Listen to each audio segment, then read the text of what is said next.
রূপরেখা ঘোষণা করছি।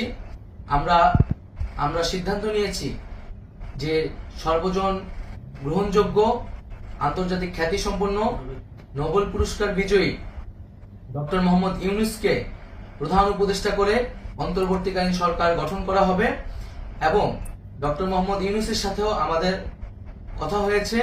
তিনি ছাত্র জনতার আহ্বানে বাংলাদেশকে রক্ষা করতে এই গুরু দায়িত্ব নিতে সম্মত হয়েছে। আমরা সকালের মধ্যেই আমরা এই সরকার গঠনের প্রক্রিয়া দেখতে চাই।